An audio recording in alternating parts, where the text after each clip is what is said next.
Medusa, her name and origin.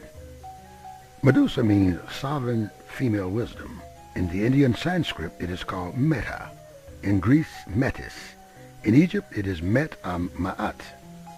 Medusa was really a gift imported to Greece from Africa, where she was worshipped by the Amazons as their serpent goddess. Medusa, Metis, was the destroyer aspect of the great triple goddess, also called Neith, Anith, Athene, or Athena in North Africa, and Athena in 1400 BC Minoan Crete. In her images, her dreadlocks, while pointing to her African origin, resembles cobras. This African goddess has been much maligned by the Greek myth that conveys the general information we have inherited about her. She appears to have been worshipped in Africa before being acculturated in some of the other cultures about the Mediterranean, such as Italy and Spain. Here's what scholar Norma Laurie Green has to say about this African goddess, priestess, Queen Medusa. I quote, "Medusa was so remarkable for her person that the black god Poseidon fell in love with her.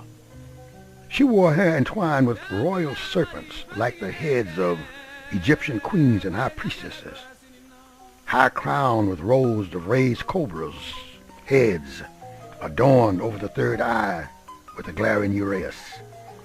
Unquote. That's taken from Priestesses.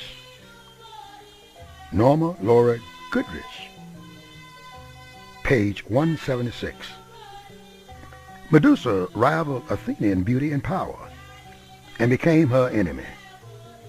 Perseus is said to have surrendered to her beauty while she was dead, which provides a reason why he took her head with him to show the Greeks. However, it was the goddess Athena who was responsible for culturally transforming Medusa into a mythological monster and depicting Medusa's image as hideous.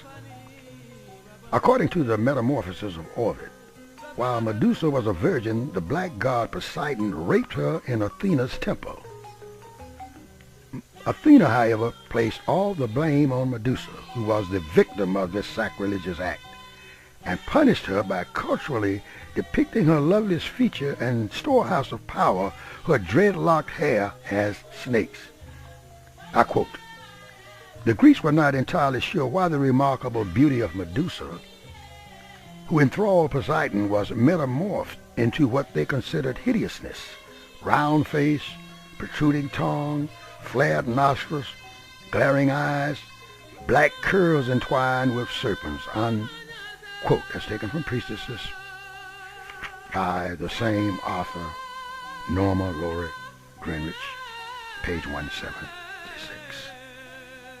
My own opinion about the appearance of Medusa's hair is based on the hairstyle of many persons of African descent, notably those of the West Indies, is that the cobras were really dreadlocks.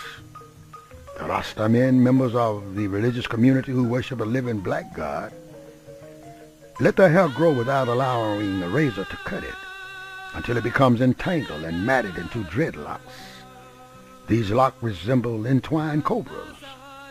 Medusa, quite simply, was an African goddess whose dreadlocks were her life force and power.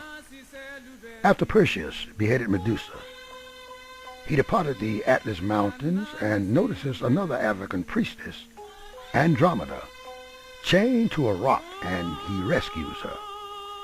Consequently, this Perseus is responsible for transporting two African priestesses to Europe. Priests and priestesses are normally repositories of their people's religious traditions and rituals. Thank you.